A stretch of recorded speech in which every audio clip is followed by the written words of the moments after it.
بسم الله الرحمن الرحيم لا أقسم بيوم القيامة ولا أقسم بالنفس اللوامة أيحسب الإنسان أن لن نجمع عظامه بلى قادرين على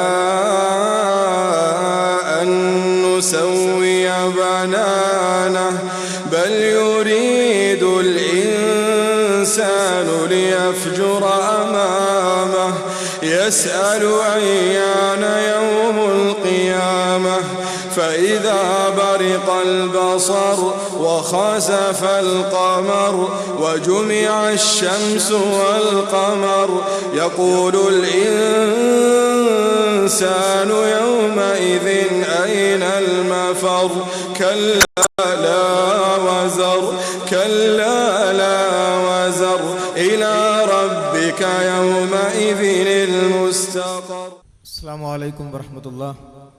الحمد لله رب العالمين نحمده ونستعينه ونؤمن به ونتوكل عليه ونعوذ بالله من شرور أنفسنا ومن سيئات أعمالنا من يهده الله فلا مضل له ومن يضلل فلا هادي له أشهد أن لا إله إلا الله وأشهد أن محمدا عبده ورسوله أرسله بالهدى ودين الحق ليظهره على الدين كله ولو كره المشركون. اللهم صل على محمد وعلى آل محمد. أما بعد فإن خير الحديث كتاب الله وخير الهدي هدي محمد صلى الله عليه وسلم وشر الأمور محدثاتها فكل محدثة بدعة وكل بدعة ضلالة. أعوذ بالله من الشيطان الرجيم.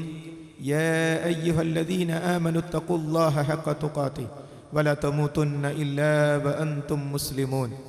يا أيها الناس اتقوا ربكم الذي خلقكم من نفس واحدة وخلق منها زوجها وبث منهما رجالا كثيرا ونساء واتقوا الله الذي تساءلون به والأرحام إن الله كان عليكم رقيبا. يا أيها الذين آمنوا اتقوا الله وقولوا قولا سديدا يصلح لكم أعمالكم ويغفر لكم ذنوبكم ومن يطع الله ورسوله فقد فاز فوزا عظيما. بسم الله الرحمن الرحيم. اهدنا الصراط المستقيم. بسم الله الرحمن الرحيم. وكلهم آتيه يوم القيامة فردا. ബഹുമാന്യനായ അധ്യക്ഷൻ, വേദിയിലുള്ള ബഹുമാന്യ വ്യക്തിത്വങ്ങളെ, രക്ഷിതാക്കളെ, സഹോദരി സഹോദരന്മാരെ, പ്രിയപ്പെട്ട നാട്ടുകാരെ, ഇത്തരത്തിലുള്ള ഒരു ഒത്തുചേരൽ ഏതൊരു ലക്ഷ്യത്തിനു വേണ്ടി സംഘടിപ്പിച്ചു എന്നുള്ളത് മതപരമായ വീക്ഷണകോണിലൂടെ തീർച്ചയായും നമ്മുടെ ജീവിതത്തിലെ ഓരോ പ്രവർത്തനങ്ങളും സമീപിക്കേണ്ടുന്ന നമ്മെ സംബന്ധിച്ചിടത്തോളം പ്രധാനമാണ്. മറ്റ് ജീവജാലങ്ങളിൽ നിന്ന് വ്യത്യസ്തമായി മനുഷ്യന് റബ്ബ് സുബ്ഹാനഹു വ തആല ബുദ്ധിയും ചിന്തയും നൽകുകയും നന്മ തിന്മകൾ വേർതിരിച്ചു മനസ്സിലാക്കാനുള്ള കഴിവ് അവന് നൽകിയതിനു ശേഷം ഇന്നാ ഹദൈനാഹു സബീല ഇമ്മാ ശാകിറൻ വ ഇമ്മാ കഫൂറ, നന്ദിയുള്ള നിലപാടിനെയും നന്ദികേടിന്റെ നിലപാടിനെയും സ്വീകരിക്കാനുള്ള സ്വാതന്ത്ര്യം ഈ ലോകത്ത് സൃഷ്ടാവായ റബ്ബ് സുബ്ഹാനഹു വ തആല നമുക്ക് നൽകി. പക്ഷികളെപ്പോലെ, പ്രാണികളെപ്പോലെ, മൃഗങ്ങളെപ്പോലെ, മറ്റ് ജീവജാലങ്ങളെപ്പോലെ ചത്ത് മണ്ണടഞ്ഞു പോകാനുള്ളവരല്ല നമ്മൾ എന്നതുകൊണ്ട് തന്നെ ഈ ലോക ജീവിതം മനുഷ്യ സമൂഹത്തിന് ഓരോരുത്തർക്കും പരീക്ഷണമാണ്. അത് കഴിഞ്ഞ് വരാനിരിക്കുന്ന യാഥാർത്ഥ്യമായ ലോകത്ത് വകുല്ലുഹും ആതീഹി യൗമൽ ഖിയാമത്തി ഫർദാ, അവരോരോരുത്തരും റബ്ബിന്റെ അടുത്ത് ഏകാഗിയായിക്കൊണ്ട് ഹാജരാക്കപ്പെടും. ഓരോരുത്തരും അവരവരുടെ ജീവിതത്തെക്കുറിച്ച് കൃത്യമായി കണക്ക് ബോധിപ്പിക്കേണ്ടുന്ന മരണാനന്തര ജീവിതം എന്നൊരു സത്യമില്ലായിരുന്നുവെങ്കിൽ ഈ വേദി ഇവിടെ ഉണ്ടാകുമായിരുന്നില്ല. വലൻ യുഅഖിറല്ലാഹു നഫ്സൻ ഇദാ ജാഅ അജലുഹാ, അവധി എത്തിക്കഴിഞ്ഞാൽ ഒരാത്മാവിനെയും അല്ലാഹു പിന്തിക്കുകയില്ല. നാം വിചാരിച്ച അത്ര ഈ ലോകത്ത് ജീവിക്കാൻ നമുക്ക് സാധ്യമല്ല. നമ്മളോട് ചോദിക്കാതെയാണ് ഈ ലോകത്തേക്ക് നാം പിറന്നു വീണത്. റബ്ബ് നമുക്ക് സൃഷ്ടിപ്പ് നൽകിയത് അങ്ങനെയെങ്കിൽ ഈ ലോകത്തു നിന്ന് എപ്പോൾ നമ്മുടെ ജീവിതം അവസാനിക്കും എന്നതിലും ആ തീരുമാനമെടുക്കുന്നതിൽ നമുക്ക് യാതൊരു പങ്കുമില്ല. എല്ലാം റബ്ബിന്റെ നിശ്ചയപ്രകാരം. നമ്മുടെ ശരീരത്തിലെ ഒരു രോമകൂപത്തിന് ഉടമസ്ഥാവകാശം പോലും നമുക്കില്ല. നമ്മുടെ ശരീരത്തിന് പനിക്കാൻ റബ്ബ് സുബ്ഹാനഹു വ തആല രോഗം നൽകാൻ തീരുമാനിച്ചാൽ പനിക്കരുത് എന്ന് ശരീരത്തോട് പറഞ്ഞാൽ നമ്മുടെ ശരീരം അത് കേൾക്കില്ല. സ്വന്തം ശരീരത്തിന്റെ ഉടമസ്ഥാവകാശം പോലും നമുക്കില്ല. നമ്മുടെ കണ്ണുകൾ നമ്മുടേതായിരുന്നുവെങ്കിൽ നമ്മളോട് ചോദിക്കാതെ അതിന്റെ കാഴ്ച എങ്ങനെ കുറഞ്ഞു പോകുന്നു? നമ്മുടെ ചെവികളുടെ ഉടമസ്ഥാവകാശം നമുക്കാണെങ്കിൽ നമ്മളോട് ചോദിക്കാതെ കേൾവി എങ്ങനെ കുറഞ്ഞു പോകുന്നു? അപ്പോൾ തീർത്തും നിസ്സഹായരാണ് ഈ ലോകത്ത് നമ്മൾ. എല്ലാവരും ആശ്രയിച്ചു കൊണ്ടിരിക്കുന്ന സ്വമതായ റബ്ബ് സുബ്ഹാനഹു വ തആലയുടെ വേണ്ടുകയില്ലാതെ ഒരടി മുന്നോട്ട് പോകാൻ നമുക്ക് സാധ്യമല്ല. ആ സത്യം മനസ്സിലാക്കുമ്പോൾ മാലിക് യൗമിദ്ദീൻ, പ്രതിഫലം നൽകുന്ന നാളിന്റെ ഉടമസ്ഥനാണവനെന്ന റബ്ബിന്റെ മഹത്തായ വിശേഷണം സത്യവിശ്വാസികൾക്ക് ആശ്വാസമായി മാറും. പരീക്ഷണങ്ങൾ ധാരാളമായി ജീവിതത്തിലേക്ക് കടന്നു വരുമ്പോഴും ഇതല്ലല്ലോ എൻ്റെ യഥാർത്ഥ ജീവിതം, യഥാർത്ഥ ജീവിതം വരാനുള്ളതാണല്ലോ, ആ ലോകത്തുള്ള സൗഖ്യമാണ് സൗഖ്യം, അതിനുവേണ്ടി പ്രവർത്തിക്കുന്നവരാണ് ദീർഘദൃഷ്ടിയുള്ളവർ, അവരാണ് ബുദ്ധിമാന്മാർ. ആ ലോകത്ത് രക്ഷപ്പെടാൻ നമ്മൾ എന്തു ചെയ്യണം? റബ്ബ് സുബ്ഹാനഹു വ തആല അവന്റെ മഹത്തായ അനുഗ്രഹമായി, മഹത്തായ കാരുണ്യമായി നമ്മെ അനാഥമാക്കാതെ കൃത്യമായ മാർഗം നമുക്ക് നൽകി. ഫഇമ്മാ യഅതിയന്നകും മിന്നീ ഹുദൻ ഫമൻ തബിയ ഹുദായ ഫലാ ഖൗഫുൻ അലൈഹിം വലാ ഹും യഹ്സനൂൻ. എന്നിൽ നിന്നുള്ള സന്മാർഗം, എന്നിൽ നിന്നുള്ള നേർമാർഗം നിങ്ങൾക്ക് വന്നുപെട്ടാൽ, ആ നേർമാർഗത്തെ സന്മാർഗത്തെ ആരെങ്കിലും പിൻപറ്റിയാൽ അവർ ഭയപ്പെടേണ്ടതില്ല, അവർ വ്യസനിക്കേണ്ടതില്ല. ആദം നബി അലൈഹിസ്സലാമിനോട് പറഞ്ഞ കാര്യം അന്തിമ പ്രവാചകൻ മുത്ത് മുഹമ്മദ് മുസ്തഫ നബി കരീം സ്വല്ലല്ലാഹു അലൈഹി വസല്ലമയും പരിശുദ്ധ ഖുർആനിലൂടെ നമുക്കത് ഓതിത്തരുന്നു. അതേ, ഈ ഭൂമിയിൽ നമ്മൾ താമസിക്കുമ്പോൾ ആദം നബി അലൈഹിസ്സലാമിനോട് പറഞ്ഞതുപോലെ വലക്കും ഫീഹാ മുസ്തഖറും വമതാഉൻ ഇലാഹീൻ, സ്വർഗ്ഗത്തുനിന്ന് പുറത്താക്കപ്പെട്ട് ഭൂമിയിലേക്ക് പോയാൽ നിങ്ങൾക്ക് അവിടെ താമസിക്കുവാനുള്ള സ്ഥലമുണ്ട്, നിശ്ചിതമായ അവധി വരെയുള്ള വിഭവങ്ങളും ഉണ്ട്. പക്ഷേ സ്വർഗത്തിൽ നിന്ന് പുറത്താക്കപ്പെട്ട നമ്മുടെ മാതാപിതാക്കൾക്ക് ഈ ഭൂമിയിലെ വിഭവം ഒന്നുമല്ലല്ലോ. തറവാട്ടിലേക്ക് തന്നെ അവർക്ക് തിരിച്ചു പോകണം. ആ ആഗ്രഹം, തങ്ങൾക്ക് പറ്റിപ്പോയ അബദ്ധം, റബ്ബനാ ലലംനാ അൻഫുസനാ വഇല്ലം തഗ്ഫിർ ലനാ വതർഹംനാ ലനകൂനന്ന മിനൽ ഖാസിരീൻ എന്ന് റബ്ബ് പഠിപ്പിച്ച ആ പദം റബ്ബിനോട് തന്നെ പ്രാർത്ഥിച്ചുകൊണ്ട് പശ്ചാത്താപം തേടി റബ്ബ് പശ്ചാത്താപം നൽകി. എന്നിട്ട് നേരെ സ്വർഗത്തിലേക്ക് കയറിക്കോ എന്നല്ല, മറിച്ച് നിങ്ങൾ ഭൂമിയിലേക്ക് പോകണം, നിങ്ങൾക്ക് നിശ്ചിതമായ അവധി വരെ അവിടെ താമസിക്കണം, അവിടെ വിഭവങ്ങളുണ്ട്, അവിടെ പാർത്തും തിന്നും കുടിച്ചും ജീവിക്കുകയല്ല നിങ്ങൾ ചെയ്യേണ്ടത്, മറിച്ച് അവിടെ നിങ്ങൾ താമസിക്കുമ്പോൾ എന്നിൽ നിന്നുള്ള സന്മാർഗം, റബ്ബിൽ നിന്നുള്ള സന്മാർഗം നിങ്ങൾക്ക് വന്നുപെടും. അങ്ങനെ ആ സന്മാർഗം വന്നുപെട്ടാൽ നിങ്ങൾ അതിനെ പിൻപറ്റണം. ഫമൻ തബിയ ഹുദായ, ആ നേർമാർഗത്തെ സന്മാർഗത്തെ ആരെങ്കിലും പിൻപറ്റിയാൽ ഫലാ ഖൗഫുൻ അലൈഹിം വലാ ഹും യഹ്സനൂൻ, അവർ ഭയപ്പെടേണ്ടതില്ല, അവർ വ്യസനിക്കേണ്ടതില്ല. ആ സന്മാർഗമാണ് ഇസ്ലാം. അത് ആദിമ മനുഷ്യൻ മുതൽ ഈ ലോകത്ത് വന്നുകൊണ്ടേയിരിക്കുന്നു. വേദഗ്രന്ഥങ്ങളിലൂടെ പ്രവാചകന്മാരിലൂടെ തുടർന്നു വരുന്നു. ഇനിയൊരു വേദഗ്രന്ഥത്തിന്റെ ആവശ്യമില്ലാത്ത തരത്തിൽ, ഇനിയൊരു പ്രവാചകന്റെ ആവശ്യമില്ലാത്ത തരത്തിൽ പരിശുദ്ധ ഖുർആനിലൂടെ നബി കരീം സ്വല്ലല്ലാഹു അലൈഹി വസല്ലമയിലൂടെ ഇസ്ലാം പൂർത്തിയായി. ഖിയാമത്ത് നാൾ വരെ ഈ ലോകത്ത് ജീവിക്കുന്ന എല്ലാവർക്കും ഉള്ള വേദഗ്രന്ഥമാണ് ഖുർആൻ. എല്ലാവർക്കുമുള്ള പ്രവാചകനാണ് നബി കരീം സ്വല്ലല്ലാഹു അലൈഹി വസല്ലം. അത് മുസ്ലിങ്ങളുടേത് മാത്രമല്ല, ഹുദൽ ലിന്നാസ്, മാനവർക്കുള്ള മാർഗദർശനം എന്ന് പരിശുദ്ധ ഖുർആൻ സ്വയം പരിചയപ്പെടുത്തുന്നു. കാഫത്തൽ ലിന്നാസ്, മുഴുവൻ മനുഷ്യരിലേക്കുമുള്ള പ്രവാചകനെന്ന് മുഹമ്മദ് നബി കരീം സ്വല്ലല്ലാഹു അലൈഹി വസല്ലമയെ പരിശുദ്ധ ഖുർആൻ പരിചയപ്പെടുത്തുന്നു. അപ്പോൾ മാനവരുടെ മതമാണ് ഇസ്ലാം. പേര് സൂചിപ്പിക്കുന്നത് പോലെ ഒരു വ്യക്തിയുടെ പ്രദേശത്തിന്റെ ഗോത്രത്തിന്റെ പേരിലല്ല ആ മതം, മറിച്ച് അതൊരാദർശമാണ്. ആ ആദർശം അംഗീകരിക്കുന്നവർക്കാണ് രക്ഷ. ആ ആദർശം എന്തിനു സ്വീകരിക്കണം? മരണത്തോടുകൂടി ജീവിതം ആരംഭിക്കും. ഒന്നുമില്ലാത്തതിൽ നിന്ന്, ശുദ്ധശൂന്യതയിൽ നിന്ന് ആരാണോ സൃഷ്ടിച്ചത് അവൻ തുടർത്തും. നമ്മുടെ ജീവിതത്തിൽ മരണാനന്തരം വീണ്ടും യഥാർത്ഥ ജീവിതം അവൻ നമുക്ക് നൽകും. അതെ, അപ്പോൾ ഒന്നാമത്തെ സൃഷ്ടിപ്പ് കൊണ്ട് നാം ക്ഷീണിച്ചു പോയെന്നാണോ? എന്താ നിങ്ങൾ അള്ളാഹുവിനെ കുറിച്ച് മനസ്സിലാക്കിയത്? ഈ കൊടാനുകോടി ജീവജാലങ്ങളെ സൃഷ്ടിച്ച് പടച്ചവനാകെ ക്ഷീണിച്ചു പോയിരിക്കുന്നു, ഇനി പടച്ചവനെ കൊണ്ട് സാധ്യമല്ലെന്നാണോ മനസ്സിൽ തറക്കുന്ന ചോദ്യമാണത്. അതുകൊണ്ട് രണ്ടാമതൊരു ജീവിതമുണ്ടെന്ന് പറഞ്ഞൊരു ശാസ്ത്രജ്ഞനോ ഭരണാധികാരിയോ അല്ല. ശാസ്ത്രജ്ഞനെയും ഭരണാധികാരിയെയും ഈ പ്രപഞ്ചത്തെ മുഴുവൻ മുൻ മാതൃകയില്ലാതെ സൃഷ്ടിച്ചതാരോ? ആ റബ്ബ് സുബ്ഹാനഹു വ തആല എല്ലാവർക്കും പരിചയമുള്ള, എല്ലാവരെയും പരിചയമുള്ള ഈ ലോകത്തിന്റെ സൃഷ്ടാവ്, ജനിക്കാത്ത മരിക്കാത്ത എന്നെന്നുമുള്ളവനായ പടച്ചവനാണ് രണ്ടാമതൊരു ജീവിതം ഉണ്ട് എന്ന് പറഞ്ഞത്. അവിടെ രക്ഷപ്പെടാൻ എന്ത് വേണമെന്ന് പരിശുദ്ധ ഖുർആൻ പഠിപ്പിക്കുന്നു.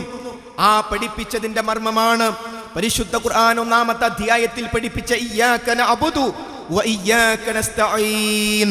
നിന്നെയേ ഞങ്ങൾ ആരാധിക്കൂ, നിന്നോടേ ഞങ്ങൾ സഹായം തേടൂ.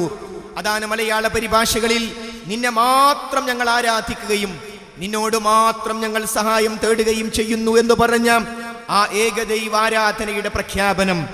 ആരാണോ സൃഷ്ടാവ്, ആരാണോ സംരക്ഷകൻ, ആരാണോ കാരുണ്യവാൻ, ആരാണോ പരലോകത്തിന്റെ ഉടമസ്ഥൻ, ആ റബ്ബല്ലാതെ ഇബാദത്തുമായി ബന്ധപ്പെട്ട കാര്യങ്ങൾക്ക് യോഗ്യനായ ആരും തന്നെയില്ല. അതാണ് ലാ ഇലാഹ ഇല്ലല്ലാഹയുടെ പ്രഖ്യാപനം. ലാ ഇലാഹ, ഒരാരാധ്യനുമില്ല ഇബാദത്തുമായി ബന്ധപ്പെട്ട യാതൊരു കാര്യവും, അത് പ്രാർത്ഥനയാകട്ടെ, ഇസ്തിഗാസയാകട്ടെ, നേർച്ചയാകട്ടെ, വഴിപാടാകട്ടെ, സത്യം ചെയ്യലാകട്ടെ, ഇബാദത്തുമായി ബന്ധപ്പെട്ട യാതൊരു കാര്യവും റബ്ബല്ലാത്ത ആർക്കും കൊടുക്കാൻ സാധ്യമല്ല. വമിൻ ആയാതിഹിൽ ലൈലു വന്നഹാർ വശംസു വൽ ഖമർ ലാ തസ്ജുദൂ ലിശംസി വലാ ലിൽ ഖമർ വസ്ജുദൂ ലില്ലാഹി അല്ലദീ ഖലഖഹുന്ന ഇൻ കുൻതും ഇയ്യാഹു തഅബുദൂൻ. വമിൻ ആയാതിഹിൽ ലൈലു വന്നഹാർ, അവന്റെ ദൃഷ്ടാന്തങ്ങളിൽപ്പെട്ടതാണ് രാവും പകലും. വശംസു വൽ ഖമർ, സൂര്യനും ചന്ദ്രനും. ലാ തസ്ജുദൂ ലിശംസി വലാ ലിൽ ഖമർ, നിങ്ങൾ സൂര്യനോ ചന്ദ്രനോ പ്രണാമമർപ്പിക്കരുത്. വസ്ജുദൂ ലില്ലാഹി അല്ലദീ ഖലഖഹുന്ന, അവയെ സൃഷ്ടിച്ച അല്ലാഹുവിന് നിങ്ങൾ പ്രണാമമർപ്പിക്കുക. അല്ലദീ ഖലഖഹുന്ന, അവയെ സൃഷ്ടിച്ച. അപ്പോൾ സൂര്യനെയല്ല, സൂര്യന്റെ സൃഷ്ടാവിനെ. ചന്ദ്രനെയല്ല, ചന്ദ്രന്റെ സൃഷ്ടാവിനെ. ഭൂമിയെ അല്ല, ഭൂമിയുടെ സൃഷ്ടാവിനെ. അവനെ മാത്രമാണ് ആരാധിക്കേണ്ടത്. ബഹുമാന്യരായ ക്രൈസ്തവ സമൂഹം, ഈസാ നബി അലൈഹിസ്സലാം എന്ന പരിശുദ്ധ ഖുർആൻ പഠിപ്പിച്ച റസൂലുള്ളാഹിക്ക് മുമ്പുള്ള മഹാനായ പ്രവാചകൻ, ആ പ്രവാചകനിൽ വിശ്വസിക്കാതെ ഒരാൾ മുസ്ലിം ആവുകയില്ല. ഈസാ നബി അലൈഹിസ്സലാം, സഹോദരങ്ങൾ, യേശു ക്രിസ്തു എന്ന് പരിചയപ്പെടുത്തുന്ന ഈസാ നബി അലൈഹിസ്സലാമിൽ വിശ്വസിക്കാതെ ഒരാൾ മുസ്ലിം ആവുകയില്ല. ആ ഈസാ നബി അലൈഹിസ്സലാമിന്റെ മാതാവിന്റെ പേര് മറിയം എന്നാണ്. ആ മറിയം എന്ന പേരിൽ പരിശുദ്ധ ഖുർആനിൽ ഒരേ ഒരു സ്ത്രീയുടെ പേരേയുള്ളൂ. പരിശുദ്ധ ഖുർആനിൽ ഒട്ടേറെ സ്ത്രീകളെ കുറിച്ചുള്ള പരാമർശമുണ്ട്, പക്ഷെ ഒരൊറ്റ സ്ത്രീയുടെ പേരേയുള്ളൂ. അത് മഹാനായ ഈസാ നബി അലൈഹിസ്സലാമിന്റെ മാതാവ് മറിയം ബീവിയുടെ പേരാണ്. 19-ാം അധ്യായം തന്നെ ആ മഹ്ദിയുടെ പേരിലാണല്ലോ. ബൈബിൾ പറയാത്ത പ്രത്യേകതകൾ ഈസാ നബി അലൈഹിസ്സലാമിനെ കുറിച്ച് വിശുദ്ധ ഖുർആൻ പറയുന്നുണ്ട്. തൊട്ടിലിൽ വെച്ച് മാതാവിനെ കുറിച്ച് വ്യഭിചാര ആരോപണം ഉണ്ടായപ്പോൾ കുട്ടി തൊട്ടിലിൽ വെച്ച് സംസാരിച്ചു എന്ന കാര്യം ബൈബിളിലില്ല. അത് പരിശുദ്ധ ഖുർആൻ നമുക്ക് പഠിപ്പിക്കുന്നു. അപ്പോൾ കഴിഞ്ഞുപോയ സർവ്വ പ്രവാചകരെയും വിശ്വസിക്കുക, ആദരിക്കുക, ബഹുമാനിക്കുക എന്നത് ഒരു മുസ്ലിമിന്റെ വിശ്വാസം പൂർണ്ണമാകുന്നിടത്ത് നിൽക്കുന്നു. എന്നാൽ ഈസാ നബി അലൈഹിസ്സലാം അവിടുന്ന് ആരാധ്യനല്ല. ഈസാ നബി അലൈഹിസ്സലാമിന്റെ മാതാവ് മറിയം, പിതാവാര് എന്ന ചോദ്യത്തിന് ഉത്തരമില്ലാത്തത് കൊണ്ട് പടച്ചവൻ എന്നാണ് മറുപടി പറയുന്നതെങ്കിൽ പരിശുദ്ധ ഖുർആൻ ഖണ്ഡിക്കുന്നു. കമസലി ആദം, ആദമിനെ പോലെ. ആദം നബി അലൈഹിസ്സലാമിന്റെ മാതാവാരാ? ആദം നബി അലൈഹിസ്സലാമിന്റെ പിതാവാരാ? അപ്പോൾ പിതാവില്ല എന്നതുകൊണ്ട് ഒരാൾ ദൈവപുത്രനാവുമെങ്കിൽ ആദ്യം ദൈവപുത്രനാകേണ്ടത് മഹാനായ ആദം നബി അലൈഹിസ്സലാം. മാതാവും പിതാവുമില്ല. അപ്പോൾ മാതാവില്ലാതെ കുട്ടിയെ സൃഷ്ടിക്കാൻ, പിതാവില്ലാതെ കുട്ടിയെ സൃഷ്ടിക്കാൻ, മാതാവും പിതാവുമില്ലാതെ കുട്ടിയെ സൃഷ്ടിക്കാൻ പടച്ചോനൊരു പ്രയാസമില്ല. കുൻ ഫയകുൻ, അത്രയേ ഉള്ളൂ. അതുകൊണ്ട് ഈസാ നബി അലൈഹിസ്സലാമിനെ അല്ല ഈസാ നബി അലൈഹിസ്സലാമിനെ സൃഷ്ടിച്ച, ഈസാ നബി അലൈഹിസ്സലാമിനെ പ്രവാചകനായി ഈ ലോകത്തേക്ക് അയച്ച പടച്ചവനെയാണ് ആരാധിക്കേണ്ടത്. എന്റെ ശബ്ദം കേൾക്കുന്ന ബഹുമാന്യരായ ഹൈന്ദവ ക്രൈസ്തവ സഹോദരങ്ങൾക്കറിയാം, ഇസ്ലാമിൽ വിഗ്രഹാരാധനയില്ല. എന്തുകൊണ്ട്? ഇസ്ലാം പഠിപ്പിക്കുന്ന ഈ ലോകത്തിന്റെ സൃഷ്ടാവായ ഏകനായ രക്ഷിതാവ് ഒരു വിഗ്രഹത്തിൽ കൊള്ളില്ല. പടച്ചവൻ ഒരു വിഗ്രഹത്തിലേക്ക് ഉൾക്കൊള്ളിക്കാൻ സാധ്യമല്ല. അങ്ങനെ പടച്ചവൻ ഒരു വിഗ്രഹത്തിലേക്ക്, ഒരു കുരിശിലേക്ക്, ഒരു ജാറത്തിലേക്ക് ഉൾക്കൊള്ളിക്കാൻ ശ്രമിച്ചാൽ ആ വിഗ്രഹം, ആ ജാറം, ആ കുരിശ് പൊട്ടിത്തെറിച്ചു പോകും. കാരണം വിഗ്രഹം നിർമ്മിക്കാൻ ആവശ്യമായ മണ്ഡരിയുടെ സൃഷ്ടാവാണ് അല്ലാഹു സുബ്ഹാനഹു വ തആല. ജാറം സൃഷ്ടിക്കുവാനും കുരിശ് നിർമ്മിക്കാൻ ആവശ്യമായ മരക്കഷ്ണത്തിന്റെ സൃഷ്ടാവാണ് പടച്ചവൻ. അതുകൊണ്ടാണ് ഇസ്ലാമിൽ വിഗ്രഹാരാധനയില്ലാത്തത്. എന്നാൽ വിഗ്രഹാരാധന ഉൾപ്പെടെ മറ്റു മതസ്ഥരുടെ ആരാധ്യ വസ്തുക്കളെ നിന്ദിക്കുവാനും പരിഹസിക്കുവാനും മുസ്ലിങ്ങൾക്ക് പാടില്ല. ആശയപരമായ സംവാദങ്ങൾ മാത്രം. അപ്പോൾ ഇത്രയും വ്യക്തമായ ഏകദൈവ ആരാധന ഇസ്ലാം പഠിപ്പിക്കുമ്പോൾ ഇതിന്റെ അനുയായികളായ മുസ്ലിമീങ്ങൾ, ഇതിന്റെ അനുയായികളാകേണ്ട മുസ്ലിമീങ്ങൾ, ഇത് പ്രചരിപ്പിക്കേണ്ട മുസ്ലിങ്ങളിൽ പോലും ബഹുദൈവാരാധനയുമായി ബന്ധപ്പെട്ട, ശിർക്കുമായി ബന്ധപ്പെട്ട കാര്യങ്ങൾ ധാരാളമായി പടർന്നു പന്തലിക്കാൻ തുടങ്ങി. അത് പരിശുദ്ധ ഖുർആൻ പറഞ്ഞ കാര്യമാണ്. വമാ യുഅ്മിനു അക്സറുഹും ബില്ലാഹി ഇല്ലാ വഹും മുശ്രികൂൻ. 12-ാം അധ്യായം സൂറത്ത് യൂസുഫിൽ അല്ലാഹു വ്യക്തമാക്കുന്നു, അധികം ആളുകളും അല്ലാഹുവിൽ വിശ്വസിക്കുന്നില്ല ശിർക്കോടുകൂടിയല്ലാതെ. മഹാനായ റസൂലുള്ളാഹി പറഞ്ഞു, അവസാന കാലം വരുമ്പോൾ എന്റെ ഉമ്മത്തൊരു വിഭാഗം മുശ്രിക്കുകളുമായി ബന്ധപ്പെടും. വിഗ്രഹാരാധനയിൽ ലാത്തയും ഉസ്സയും ആരാധിക്കപ്പെടുന്ന അവസ്ഥ ഉണ്ടാകുന്നത് വരെ ഖിയാമത്ത് നാൾ സംഭവിക്കുകയില്ല എന്ന് നബി കരീം സല്ലല്ലാഹു അലൈഹി വസല്ലം പഠിപ്പിച്ചു. അതേ, തലസ്ഥാന നഗരി നമുക്ക് തുടങ്ങാം. അങ്ങ് തലസ്ഥാന നഗരിയിൽ തിരുവനന്തപുരത്ത് നിന്ന് ഒരു ഓട്ടോ ചാർജ് കൊടുത്താൽ നമുക്ക് എത്താവുന്ന ഭീമാപ്പള്ളിയിൽ, സഹോദരങ്ങളെ, എന്റെ ശബ്ദം ശ്രവിക്കുന്ന ബഹുമാന്യരായ മുസ്ലിം സഹോദരങ്ങൾ എല്ലാവരും എന്നോടൊപ്പം നിൽക്കുന്ന ഒരു വിഷയം ഞാൻ പറയട്ടെ. ആ ഭീമാപ്പള്ളിയിൽ മറമാടിക്കിടക്കുന്ന, അവർ വിളിക്കുന്ന ഭീമാ ഉമ്മിച്ച എന്ന് പറയുന്ന സഹോദരിയുടെ കെട്ടിപ്പൊന്തിച്ച കബറ്, നിലവിളക്ക് വെച്ച കബറ് തവാഫ് ചെയ്യുകയാണ്. അവിടെ ഭീമാപ്പള്ളിയിൽ തവാഫ് നടക്കുന്നു. എന്റെ ശബ്ദം ശ്രവിക്കുന്ന ബഹുമാന്യരായ മുസ്ലിം സഹോദരങ്ങളെ, ഇസ്ലാമിൽ എവിടെയാണ് തവാഫ് ഉള്ളത്? പരിശുദ്ധ ഖുർആനും തിരുഹദീസും ഒരേ ഒരു സ്ഥലത്ത് മാത്രമേ തവാഫ് പഠിപ്പിച്ചിട്ടുള്ളൂ. അത് കഅബാലയത്തിലാണ്. അത് കഅബയ്ക്ക് ചുറ്റുമാണ്. അവിടെ ആരാധിക്കുന്നത് കഅബയെയാണോ? അല്ല. ഫൽയഅബുദു റബ്ബ ഹാദൽ ബൈത്ത്. ആ ബൈത്തിന്റെ ഉടമസ്ഥൻ കഅബയല്ല ആരാധിക്കേണ്ടത്, കഅബയുടെ രക്ഷിതാവിനെയാണ് ആരാധിക്കേണ്ടത്. ഹജ്ജിന്റെ സീസൺ വരുമ്പോൾ പത്രങ്ങളിൽ ആ കഅബയ്ക്ക് ചുറ്റും ആളുകൾ വലയം ചെയ്തുകൊണ്ടിരിക്കുമ്പോൾ ബഹുമാന്യരായ മുസ്ലിം സഹോദരങ്ങൾ ചോദിക്കാറുണ്ട്, നിങ്ങൾ ആ കല്ലിനെയാണല്ലേ, ആ കഅബയാണല്ലേ ആരാധിക്കുന്നത്? അല്ല. ഫൽയഅബുദു റബ്ബ ഹാദൽ ബൈത്ത്. ആ ബൈത്തിന്റെ, ആ കഅബാലയത്തിന്റെ രക്ഷിതാവായ പടച്ചവനെയാണ് ആരാധിക്കേണ്ടത്. ആ കഅബാലയത്തിന് ചുറ്റുമല്ലാത്തൊരു തവാഫ്. കൊപ്രക്കളത്ത മുസ്ലിം സഹോദരങ്ങളെ, ഈ ശബ്ദം ശ്രവിക്കുന്ന മുസ്ലിം സഹോദരി സഹോദരന്മാരെ, പരിശോധിച്ചു നോക്കൂ, ചോദിച്ചു നോക്കൂ, വിവരമുള്ളവരോട് അന്വേഷിച്ചു നോക്കൂ. ആ കഅബാലയത്തിന് ചുറ്റുമല്ലാത്തൊരു തവാഫ് നമുക്കുണ്ടോ? ആ തവാഫ് ചെയ്യാൻ നിയ്യത്ത് ചെയ്ത, അവിടെ എത്താൻ നിയ്യത്ത് ചെയ്ത, ഈ പ്രാവശ്യം ഹജ്ജിന് പോകാൻ ആഗ്രഹിച്ച എല്ലാവർക്കും ഭംഗിയായി നിർവഹിക്കുവാനും തിരിച്ചു വരാനും റബ്ബ് സുബ്ഹാനഹു വ തആല തൗഫീഖ് ചെയ്യുമാറാകട്ടെ. ആ തവാഫ് അത് കഅബാലയത്തിൽ മാത്രമാണ്. എന്നാൽ പരിശുദ്ധ ഇസ്ലാമിനെ തകർക്കാൻ വേണ്ടി എല്ലാ പണികളും എടുക്കുന്ന ജൂതന്മാർ, ആ ജൂത സൃഷ്ടിയായ ശിആയിസം, ആ ശിആയിസം അഹ്ലുസ് സുന്നത്തി വൽ ജമാഅത്തിലേക്ക് കേരളത്തിൽ പോലും കടന്നു വന്നപ്പോൾ ആ കഅബാലയത്തിന് ചുറ്റും മാത്രം ലബ്ബൈക് അല്ലാഹുമ്മ ലബ്ബൈക്, അല്ലാഹുവേ നിന്റെ വിളിക്കുത്തരം നൽകി ഞങ്ങൾ ഇതാ വന്നിരിക്കുന്നു എന്ന് പറഞ്ഞ് അവിടെ നടത്തേണ്ട തവാഫ് തലസ്ഥാന നഗരിയിൽ, ഉത്തരേന്ത്യയിലെ പല ജാറങ്ങളിലും നടക്കുന്നത് പോലെ അതാ തലസ്ഥാന നഗരിയിൽ തവാഫ് നടക്കുന്നു. ആ തവാഫിനെ പറ്റി ഭീമാപ്പള്ളി ചരിത്രം എന്ന പുസ്തകത്തിൽ അവിടുത്തെ പണ്ഡിതന്മാർ എഴുതിവിടുന്നു. ആ തവാഫ് നടക്കുന്ന ജാറം, ആ ജാറത്തിലെ മതപ്രഭാഷണങ്ങളും ഉദ്ഘാടനങ്ങളും കൊടിയുയർത്തലും നടത്തുന്നതിന് വേണ്ടി ദക്ഷിണ കേരളയുടെ പണ്ഡിതന്മാര് പോകുന്നു, കാന്തപുരം വിഭാഗത്തിന്റെ പണ്ഡിതന്മാര് പോകുന്നു, ഔദ്യോഗിക സമസ്ത EK വിഭാഗത്തിന്റെ പണ്ഡിതന്മാര് പോകുന്നു. ഓരൊറ്റ കുട്ടിയും ഈ തവാഫ് ബഹുദൈവാരാധനയാണെന്ന് പറയുന്നില്ല. പറഞ്ഞാൽ അവർക്ക് പിന്നെ അവിടെ ചാൻസ് ഉണ്ടാവില്ല. ഇങ്ങനെ ജനങ്ങളെ പേടിച്ച്, ജനങ്ങളുടെ പ്രീതി കാംക്ഷിച്ചുകൊണ്ട് പച്ച ശിർക്കിന് തലസ്ഥാന നഗരിയിൽ പടച്ചവന് മാത്രം കൊടുക്കേണ്ട തവാഫാകുന്ന ഇബാദത്ത് ആ ഭീമാ ഉമ്മിച്ച കൊടുത്തുകൊണ്ടിരിക്കുമ്പോ അവിടെ എതിർക്കാൻ അവിടെ ആരാണുള്ളത്? സലഫികൾ മാത്രം. അത് ഇവിടെ തുറന്നു പറയാൻ ആരാണുള്ളത്? ഇനി അവസാനം അങ്ങ് കാസർഗോഡ് എത്തിയാൽ തളങ്കര മഖാം, ആ തളങ്കര മഖാം, ആ കാസർഗോഡ് പ്രദേശത്തുള്ള ബഹുമാന്യരായ മുസ്ലിം സഹോദരങ്ങൾ അവര് പറയും, ഞങ്ങൾ പെരുന്നാളാണ് നാട്ടിൽ പോവാ. പെരുന്നാളോ? വലിയ പെരുന്നാളും ചെറിയ പെരുന്നാളും ഇപ്പല്ല. അല്ല, തളങ്കര പെരുന്നാളാ അവർക്ക്. പെരുന്നാൾ ചെറിയ പെരുന്നാളും വലിയ പെരുന്നാളും അല്ല, തളങ്കരയിലെ ഉത്സവം. അവിടുത്തെ ജാറത്തിലേക്ക് പോയി നേർച്ച കൊടുക്കാൻ, ആ തളങ്കരയിൽ മരിച്ചു കിടക്കുന്ന മനുഷ്യനോട് പോയി സങ്കടങ്ങൾ പറയാൻ, അതാണ് അവരുടെ പെരുന്നാൾ. ഈ തരത്തിൽ അങ്ങേയറ്റത്തും ഇങ്ങേയറ്റത്തും ഇനി തൃശ്ശൂർ ജില്ലയിലൂടെ പോകേണ്ട കാര്യമില്ലല്ലോ. നമുക്ക് ഇഷ്ടം പോലെ അറിയാവുന്ന ഒട്ടേറെ ഇത്തരം വ്യാജ ആത്മീയ കേന്ദ്രങ്ങളുണ്ട്. സഹോദരങ്ങളെ, ഇങ്ങനെ മുസ്ലിം സമൂഹം അന്ധവിശ്വാസങ്ങളിൽ അനാചാരങ്ങളിൽ മുഴുകിക്കിടക്കുന്ന സന്ദർഭത്തിൽ അരുതെന്ന് പറയാൻ, അവരോട് ഇയ്യാക നഅ്ബുദു വ ഇയ്യാക നസ്തഈൻ ഓതി കൊടുക്കാൻ, വിശദീകരിച്ചു കൊടുക്കാൻ, നിങ്ങൾ അവരെ വിളിച്ചാൽ ലാ യസ്മഊ ദുആഅക്കും, നിങ്ങളുടെ വിളി അവർ കേൾക്കുകയില്ല. വലൗ സമിഉ, ഇനി കേട്ടു എന്ന് സങ്കൽപ്പിച്ചാൽ തന്നെ മസ്തജാബൂ ലക്കും, അവർ നിങ്ങൾക്ക് ഉത്തരം ചെയ്യുകയില്ല. വയൗമൽ ഖിയാമത്തി യക്ഫുറൂന ബിശ്ശിർക്കിക്കും, ഖിയാമത്ത് നാളിൽ നിങ്ങൾ ചെയ്ത വിളിയെ എന്നല്ല, നിങ്ങൾ ചെയ്ത ശിർക്കിനെ അവർ നിഷേധിക്കും.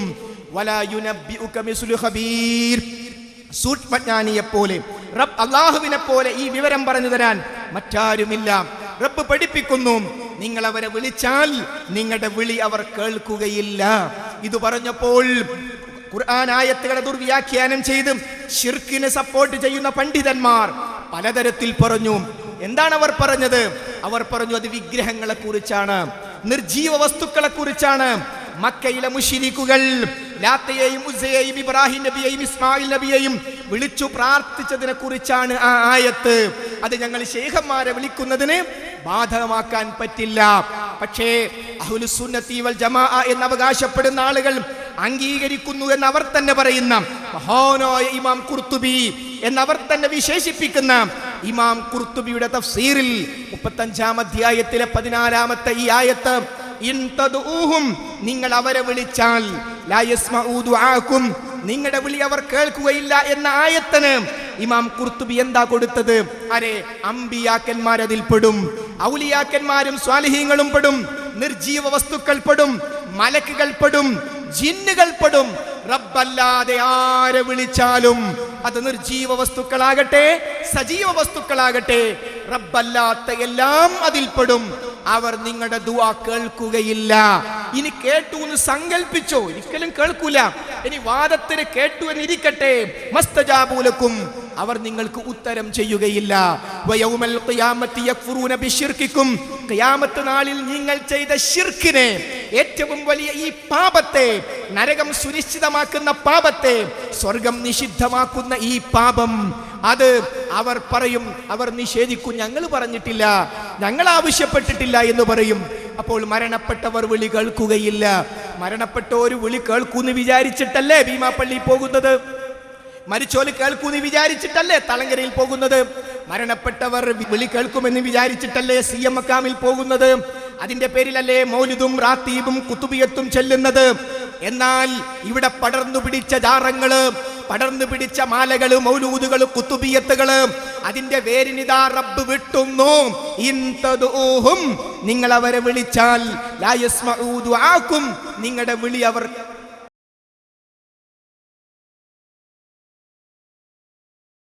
അപ്പോൾ ഈ മരണപ്പെട്ടവരെ വിളിച്ചു തേടലും ജാറങ്ങളും മൗലുദും റാത്തീബും ഇതെല്ലാം നിലനിൽക്കാൻ കാരണം മരിച്ചോല് വിളി കേൾക്കൂന്ന് വിചാരിച്ചിട്ടാണ്.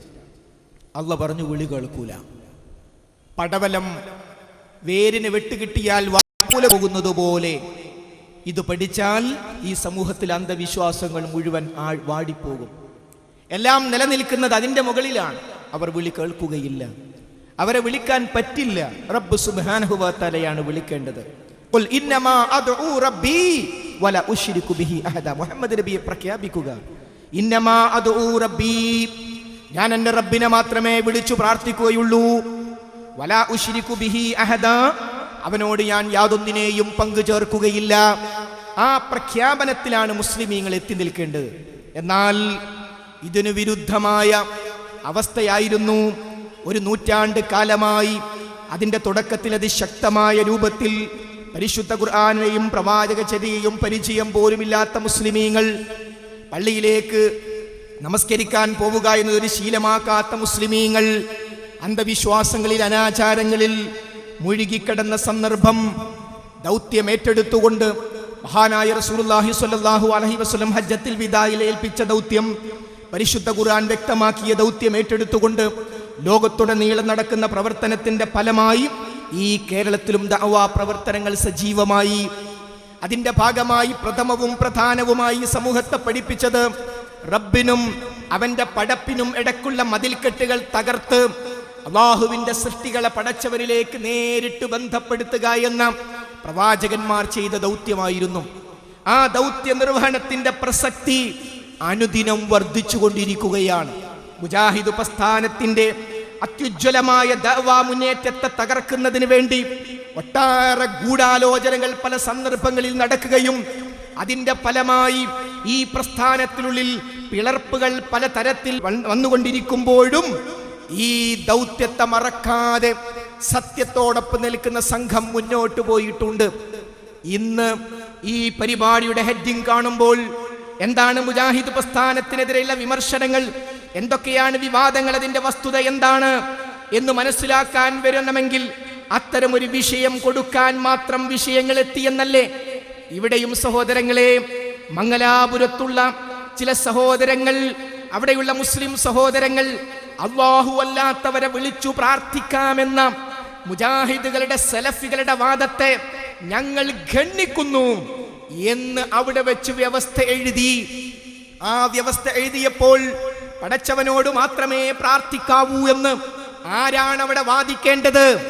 അവർക്ക് വെല്ലുവിളി സ്വീകരിക്കാൻ അവിടെ ഉണ്ടായതും സംവാദത്തിൽ പങ്കെടുത്തതും കേരളത്തിലെ യഥാർത്ഥ മുജാഹിദുകളായിരുന്നു. അവരുടെ കയ്യിൽ ഇപ്പോൾ ലെറ്റർ പേഡും സീലുമില്ല, ശരിയാണ്. പക്ഷേ ആദർശം അവരോടൊപ്പമാണെന്ന് തെളിയിച്ചുകൊണ്ട് മംഗലാപുരത്തേക്ക് സംവാദത്തിന് പോയത് മടവൂർ വിഭാഗമായിരുന്നില്ല.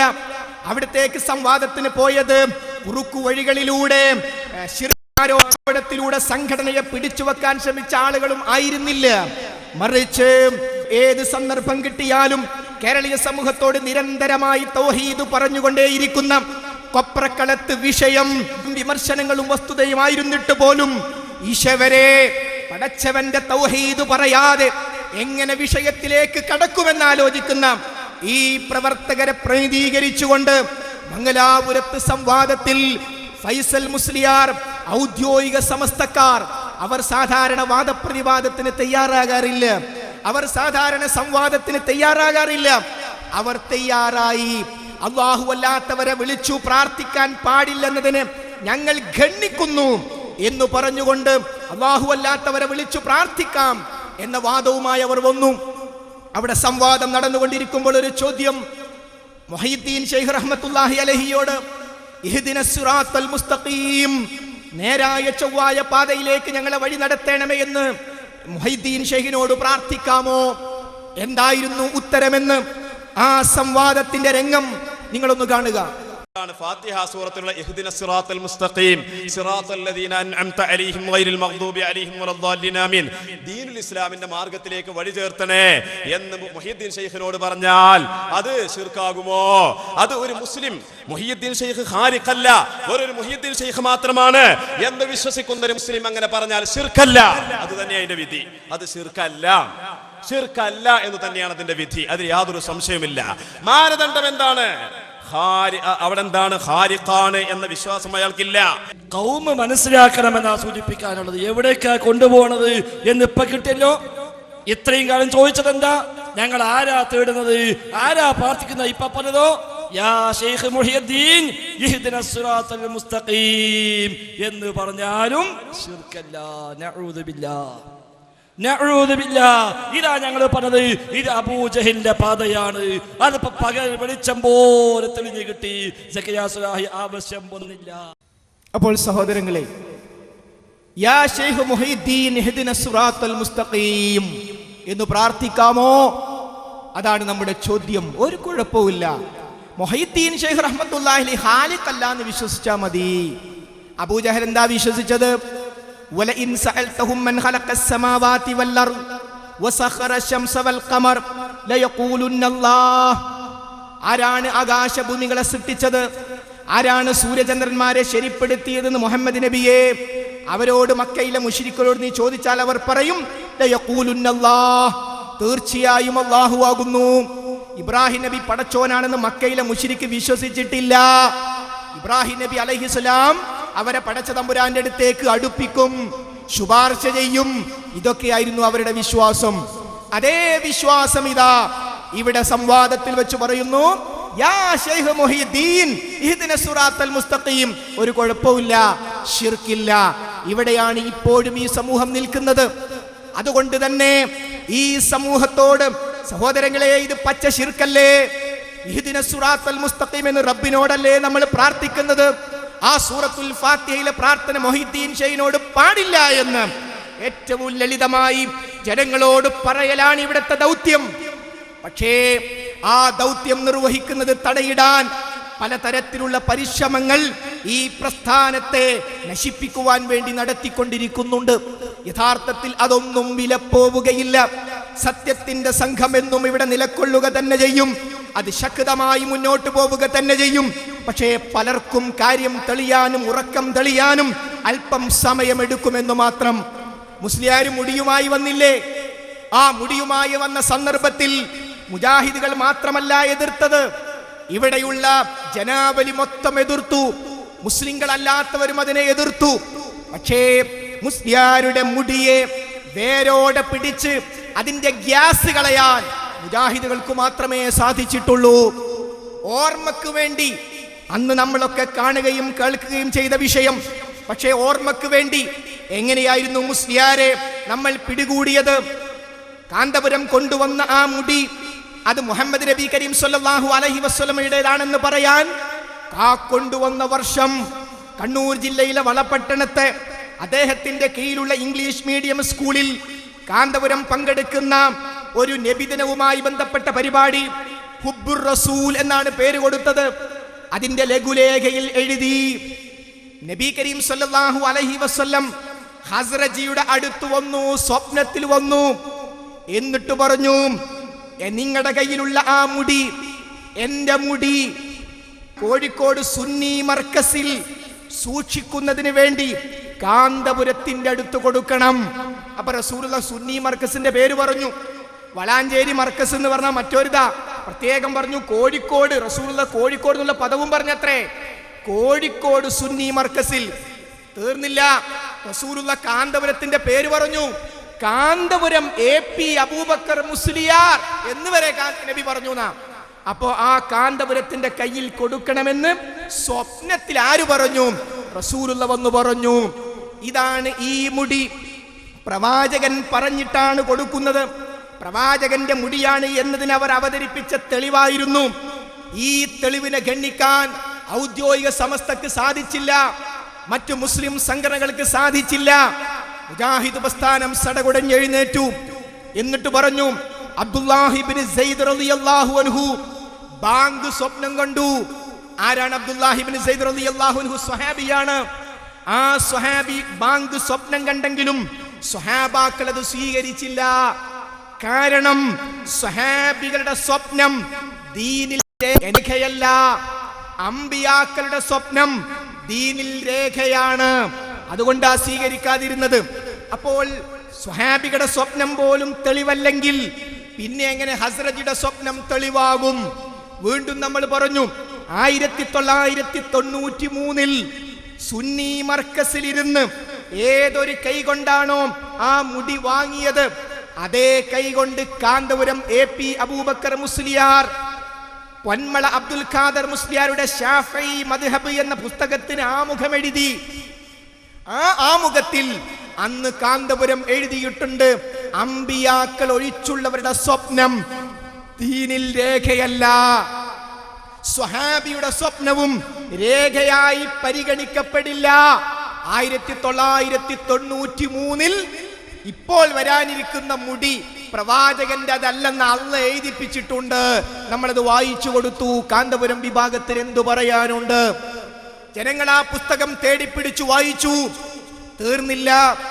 മാത്രമല്ല, പേരോട് അബ്ദുറഹിമാൻ സഖാഫി അദ്ദേഹം ഈ വിഷയം അവതരിപ്പിക്കുന്നതിന് മുമ്പ് എങ്ങനെയാണ് ആ മുടി പ്രവാചകന്റേതാണ് എന്ന് അദ്ദേഹം പറയുന്നത് എന്ന് ആ മർക്കസിൽ വെച്ച് മുടി കൈമാറ്റം ചെയ്യുന്ന രംഗം ആദ്യം നമ്മളൊന്ന് കാണുക.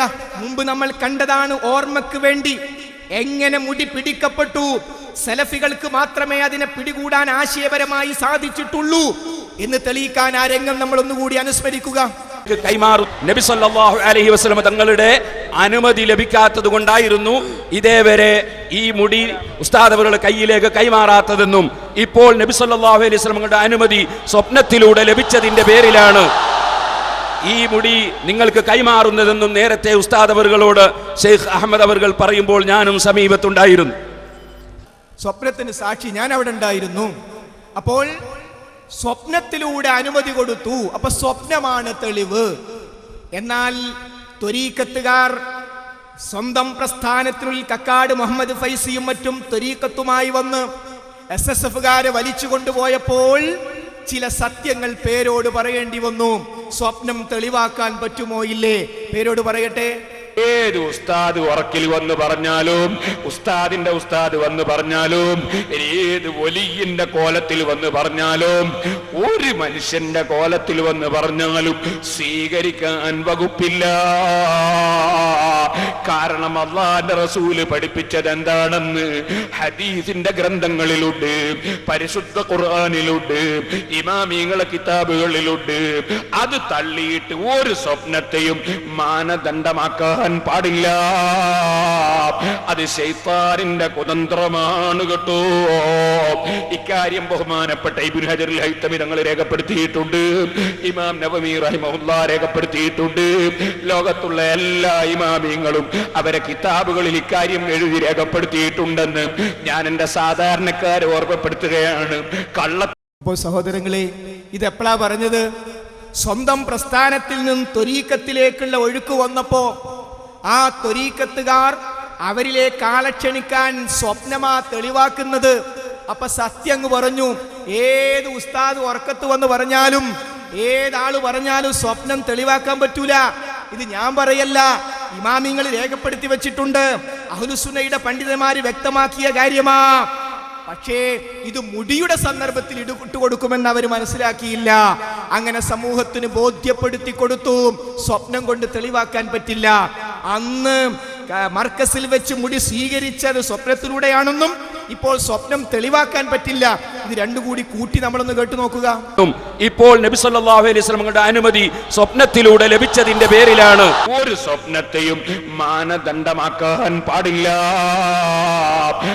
ഇപ്പോൾ നബി സല്ലല്ലാഹു അലൈഹി വസല്ലമയുടെ അനുമതി സ്വപ്നത്തിലൂടെ ലഭിച്ചതിന്റെ പേരിലാണ്. ഒരു സ്വപ്നത്തെയും മാനദണ്ഡമാക്കാൻ പാടില്ല. ഇപ്പോൾ നബി സല്ലല്ലാഹു അലൈഹി വസല്ലമയുടെ അനുമതി സ്വപ്നത്തിലൂടെ ലഭിച്ചതിന്റെ പേരിലാണ് ഈ മുടി നിങ്ങൾക്ക് കൈമാറുന്നതെന്നും നേരത്തെ ഉസ്താദ് അവர்களോട് ഷെയ്ഖ് അഹമ്മദ് അവർ പറയുമ്പോൾ ഞാനും സമീപത്തുണ്ടായിരുന്നു. അത് ശൈത്താനിന്റെ കുതന്ത്രമാണ് കേട്ടോ.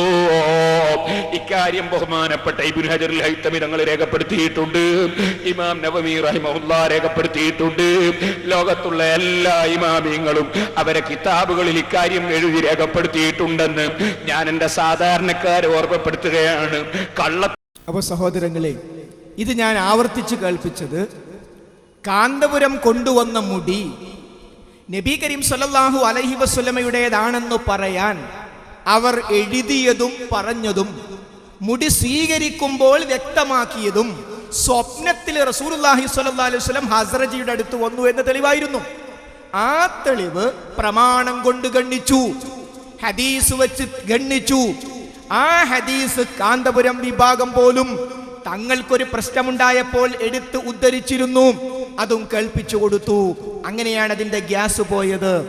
പക്ഷെ അവർ പിടിച്ചു നിന്നു, വീണ്ടും വീണ്ടും പിടിച്ചു നിൽക്കാൻ ശ്രമിച്ചു. തങ്ങളുടെ അണികളെ പിടിച്ചു നിർത്താൻ ധാരാളക്കണക്കിന് കുതന്ത്രങ്ങൾ അവർ പയറ്റി. സനദിനെ കുറിച്ച് പറഞ്ഞു, അവസാനം അത് നസ്ബയായി മാറി. സനദ് എവിടെയെന്ന ചോദ്യമുണ്ടായി. അങ്ങ് UAE പോകാമെന്ന് പറഞ്ഞു. പത്രക്കാര് ചോദിച്ചു, ഈ കാലഘട്ടത്തിൽ ഒരു ഫാക്സ് ഇങ്ങോട്ട് വന്നാ പോരെ മുലിയാരേ എന്ന് പത്രക്കാര് വരെ കോഴിക്കോട് വെച്ച് ചോദിക്കുന്ന അവസ്ഥയുണ്ടായി. അവസാനം പെട്ട് അവസാനം കേരള യാത്ര നടത്തി. ഒന്ന് മറക്കണേ മുടി പ്രശ്നം. എവിടെ മറക്കുന്നു, എവിടെ മടക്കുന്നു മുടി പ്രശ്നം? കേരള യാത്ര കൊണ്ടും കാര്യമുണ്ടായില്ല. ഇതിനിടക്കാണ് ഇവരുടെ ഇന്റർനെറ്റ് ക്ലാസ് റൂമിൽ മുജാഹിദ് പണ്ഡിതന്മാരെയും മറ്റും വിളിച്ച് ശല്യപ്പെടുത്തി അവരുടെ ഫോൺ ക്ലിപ്പുകൾ പകുതി കട്ട് ചെയ്ത് അവതരിപ്പിച്ച് ആരെയും ഉറങ്ങാൻ വിടാതെ തൗഹീദിന്റെ പടയാളികളായ പ്രഭാഷകന്മാരെയും പണ്ഡിതന്മാരെയും ചതിക്കുഴിയിൽപ്പെടുത്തുന്ന ഇവരിൽപ്പെട്ട ഒരു സഹോദരൻ, ആ സഹോദരൻ ഒരു ദൗത്യത്തിന് വേണ്ടി ഇറങ്ങുകയാണ്. എന്താ മുടി അല്ലാന്ന് പറയുന്നുണ്ട്. അതുകൊണ്ട് ഇതിനെപ്പറ്റി പഠിച്ചു മനസ്സിലാക്കിയിട്ട് ഒരു തെളിവ് കൊടുക്കണം.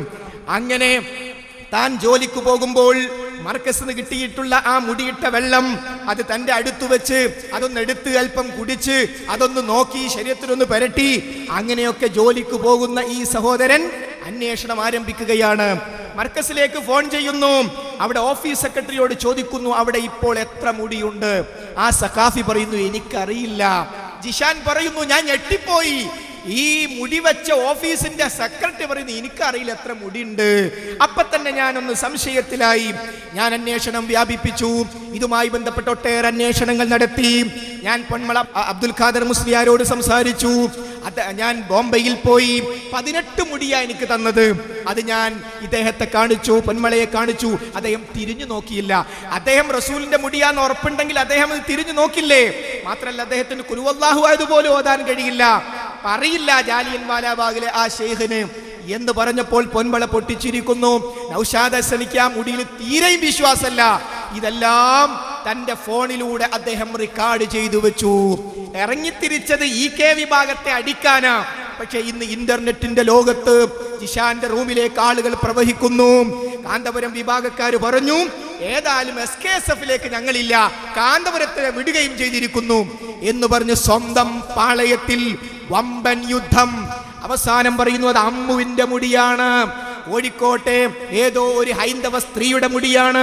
ഈ ഹൈന്ദവ സ്ത്രീയുടെ മുടിയിട്ട വെള്ളമാണ് പാവപ്പെട്ട സഖാഫിമാരെ കൊണ്ട് SSF-കാരെ കൊണ്ട് കുടിപ്പിച്ചത്.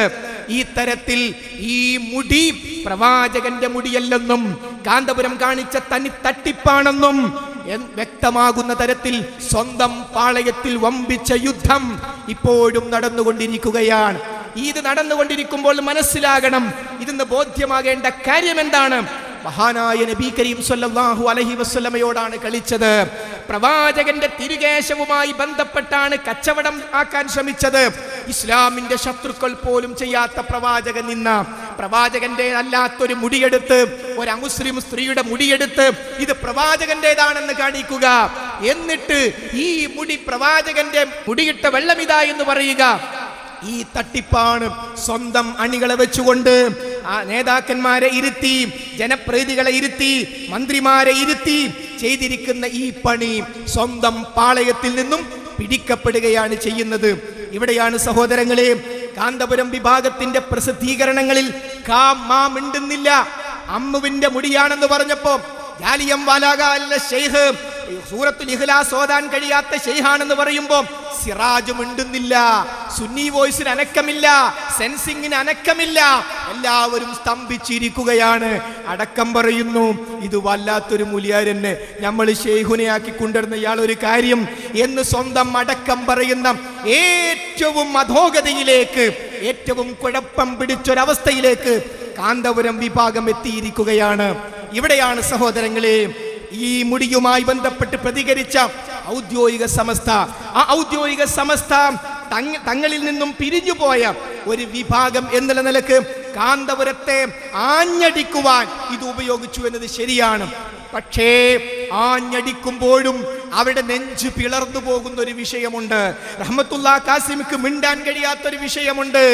അവരുടെ നേതാക്കന്മാർക്ക് ഒരു അക്ഷരവും പറയാനില്ലാത്തൊരു വിഷയമുണ്ട്. എന്തായിരുന്നു അത്? അവരും മുടി കച്ചവടമാക്കിയിട്ടുണ്ട്. ആ കച്ചവടമാക്കുന്ന രംഗം നമ്മളൊന്ന് കാണുക. വെല്ലൂരിൽ നിന്ന് ഹബീബായ റസൂലുള്ളാഹിന്റെ മുടിയിട്ട സനദുള്ള വെള്ളം ഇവിടെ കൊണ്ടുവന്നിട്ടുണ്ട്. 2 കുപ്പിയിലുണ്ട്.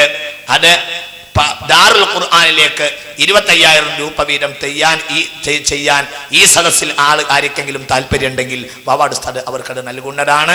2 കുപ്പി വെള്ളം, 2 ബഹുമാനപ്പെട്ട ഹബീബായ റസൂലുള്ളാഹി സ്വല്ലല്ലാഹു അലൈഹി വസല്ലം സനദുള്ള വെല്ലൂരിൽ നിന്ന് കൊണ്ടുവന്ന വെള്ളാണ്, സനദുള്ള വെള്ളാണ്. എന്തെങ്കിലും തോന്നിയത് പറയല്ല, വെല്ലൂരിൽ നിന്ന് കൊണ്ടുവന്നതാണ്. ആർക്കെങ്കിലും താല്പര്യമുള്ള ആളുകളുണ്ടെങ്കിൽ പിന്നീട് അറിയിച്ചാൽ മതി.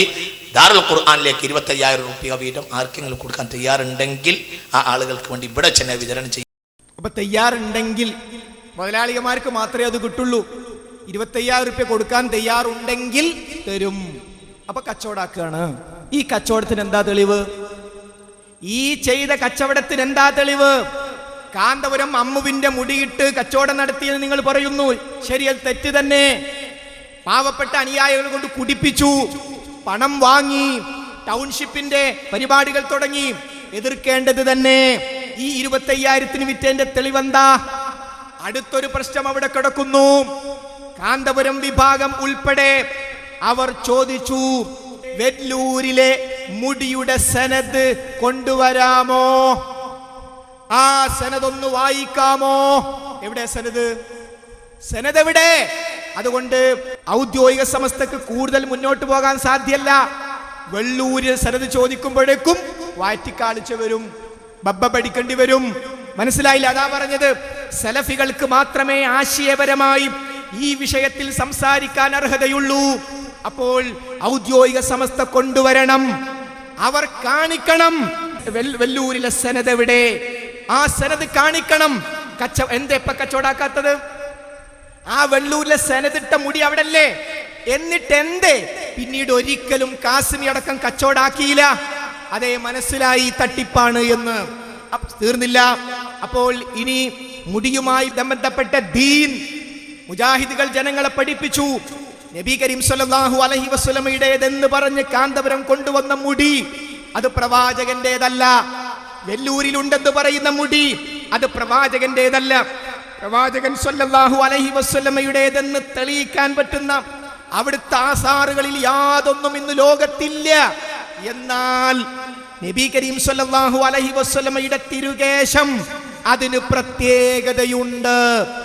അതിന് പ്രത്യേകതയുണ്ട്. മുജാഹിദുകൾ ജനങ്ങളെ പഠിപ്പിച്ചു, സലഫികൾ ജനങ്ങളെ പഠിപ്പിച്ചു. അതവർ യോഗം കൂടി തീരുമാനിച്ചതല്ല. മഹാനായ നബി കരീം സല്ലല്ലാഹു അലൈഹി വസല്ലം ഹജ്ജത്തുൽ വിദാഇൽ മുടി കളയുമ്പോൾ ആ മുടിയിൽ നിന്ന് അല്പം കിട്ടാൻ തിക്കും തിരക്കും കൂട്ടിക്കൊണ്ട് സ്വഹാബികൾ വന്നപ്പോൾ നബി കരീം സല്ലല്ലാഹു അലൈഹി വസല്ലം അവരോട് മാറിപ്പോകാനല്ല പറഞ്ഞത്, എല്ലാവർക്കും അല്പം കൊടുക്കാനാ പറഞ്ഞത്. അത് സ്വഹീഹായ ഹദീസാണ്. അപ്പോൾ നബി കരീം സല്ലല്ലാഹു അലൈഹി വസല്ലമയുടെ തിരുകേശം അത് നമ്മളെ പോലെയുള്ള മുടിയല്ല, അത് ബോഡി വേസ്റ്റ് അല്ല. ആ മുടി പടച്ചവരിലുള്ള വഹി അനുസരിച്ച്, പ്രവാചകൻ അനുവദിച്ചതനുസരിച്ച് അത് എടുത്തു വെച്ച സ്വഹാബികളിൽ ആരെങ്കിലും ആ മുടിയെ പൂജിച്ചിട്ടില്ല, മുടിയെ ആരാധിച്ചിട്ടില്ല, മുടിയോട് പ്രാർത്ഥിച്ചിട്ടില്ല, മുടി സൂക്ഷിക്കാൻ പള്ളി ഉണ്ടാക്കിയിട്ടില്ല, മുടി സൂക്ഷിക്കാൻ സ്ഥാപനവും ഉണ്ടാക്കിയിട്ടില്ല. എന്നാൽ തങ്ങളുടെ മുടിയെപ്പോലെയുള്ള ഒരു മുടിയല്ല അത്, അല്ലാഹുവിന്റെ പ്രവാചകന്റെ മുടിയാണ് എന്ന പ്രത്യേകത അവർ കൽപ്പിച്ചിട്ടുണ്ട്. അതിന് പ്രതിഫലവും ഉണ്ട്. എന്നാൽ ഈ വിവാദം വന്നപ്പോൾ ഓ അബ്ദുള്ള സാഹിബ് തേജസിന്റെ പേജുകളിൽ എഴുതി ഇസ്ലാമിനെ സംരക്ഷിക്കാൻ എന്ന് പറഞ്ഞ് യുവാക്കളെ സംഘടിപ്പിച്ച് NDF ഉണ്ടാക്കി. അതിന്റെ അനൗദ്യോഗിക മുഖപത്രമായി തേജസ് വന്നു. ആ തേജസ് പത്രത്തിൽ ഓ അബ്ദുള്ള സാഹിബ് എഴുതി, മഹാനായ പ്രവാചകൻ സല്ലല്ലാഹു അലൈഹി വസല്ലം തിരുകേശത്തെ കുറിച്ച് ബോഡി വേസ്റ്റ് മറുപടി പറയാൻ മുജാഹിദുകളെ ഉണ്ടായിട്ടുള്ളൂ. കോഴിക്കോട് ജില്ലയിലെ പൂനൂരിൽ അന്നത്തെ വ്യാജ ആത്മീയതയുമായി ബന്ധപ്പെട്ട ISMന്റെ ക്യാമ്പയിന്റെ ഭാഗമായി ഓ അബ്ദുള്ള സാഹിബിനെ വേദിയിലിരുത്തി അത് ഹദീസ് നിഷേധമാണെന്നും അത് ശരിയല്ലെന്നും പറയാൻ മുജാഹിദുകൾ മാത്രമേ ഉണ്ടായിട്ടുള്ളൂ. തീർന്നില്ല. തബറുക്ക് അർത്ഥവും യാഥാർത്ഥ്യവും എന്ന പേരിൽ മുജാഹിദ് പ്രസ്ഥാനത്തിൽ നിന്നും 2002 മുജാഹിദ് പ്രസ്ഥാനത്തിനകത്തുള്ള 2 ചിന്താധാരകൾ തമ്മിലുള്ള ആശയ സമരമാണ് ഇതുവരെ നടന്നു വന്നിരുന്നത് എന്ന് പറഞ്ഞ് ഞങ്ങൾ മറ്റൊരു ചിന്താധാരയിലാണെന്ന് സ്വയം പ്രഖ്യാപിച്ച് ഇറങ്ങിപ്പോയ മടവൂർ വിഭാഗം, ആ മടവൂർ വിഭാഗത്തിന്റെ യുവത പുനഃപ്രസിദ്ധീകരിച്ച ട്രാൻസ്ലേഷൻ ഗ്രന്ഥം, യുവത തബറുക്കുമായി ബന്ധപ്പെട്ട വിഷയത്തിലെ ആധികാരിക ഗ്രന്ഥം എന്ന് പറഞ്ഞ തബറുക്ക് അർത്ഥവും യാഥാർത്ഥ്യവും എന്ന പുസ്തകത്തിൽ നബി കരീം സല്ലല്ലാഹു അലൈഹി വസല്ലമയുടെ തിരുകേശത്തിന്റെ പ്രത്യേകത പറയുന്നുണ്ട്. ഉമ്മു ഹൈം എന്ന സ്വഹാബ വനിത നബി കരീം സല്ലല്ലാഹു അലൈഹി വസല്ലമയുടെ വിയർപ്പ് അത് സുഗന്ധത്തിൽ കൂട്ടാൻ വേണ്ടി എടുത്ത കാര്യം പറയുകയും പ്രവാചകൻ അനുവദിച്ച കാര്യം ആ ഹദീസ് വ്യക്തമായി മടവൂർ വിഭാഗം പഠിപ്പിച്ചിട്ടുണ്ട്. എന്നാൽ അതിനെ മാറ്റിവെച്ചുകൊണ്ട് ഈ വിവാദമുണ്ടായ സന്ദർഭത്തിൽ ഒരു വെള്ളിയാഴ്ച കേരളത്തിലെ പള്ളികളിൽ മുഴുവൻ പ്രവാചകൻ സല്ലല്ലാഹു അലൈഹി വസല്ലമയുടെ ആസാറുകൾക്ക് യാതൊരു പ്രത്യേകതയുമില്ല എന്ന ഹദീസ് നിഷേധം സ്വന്തം പ്രസിദ്ധീകരണാലയം ഇറക്കിയ പുസ്തകത്തിൽ പറഞ്ഞ പ്രമാണങ്ങളെപ്പോലും തിരസ്കരിച്ചുകൊണ്ട് മടവൂർ വിഭാഗം ഇവിടെ പ്രസിദ്ധീകരിച്ചു. ഒരു ഭാഗത്ത് മുടിക്കച്ചവടം, പ്രവാചകന്റെ തിരുകേശം കച്ചവടാക്കിയിട്ട് കീശ വീർപ്പിക്കുന്ന അന്ധവിശ്വാസികൾ ഒരു ഭാഗത്ത്, മറുഭാഗത്ത് മുടിക്ക് യാതൊരു പ്രത്യേകതയുമില്ല, ബോഡി വേസ്റ്റ് ആണെന്ന് പറഞ്ഞ് നിഷേധം മറുഭാഗത്ത്. ഇവിടെ സലഫികൾ നടുക്കുന്നു, എന്നിട്ട് പറഞ്ഞു ഇത് കച്ചവടമാണ്. എന്നാൽ ഇവർ പറയുന്നത് ശരിയല്ല. ഹദീസ് ഉദ്ധരിച്ചുകൊണ്ട് പ്രവാചകൻ സല്ലല്ലാഹു അലൈഹി വസല്ലമയുടെ തിരുകേശത്തിന് പ്രത്യേകതയുണ്ടെന്ന് കേരളത്തിലുടനീളം മുജാഹിദുകൾ വിശദീകരിച്ചു.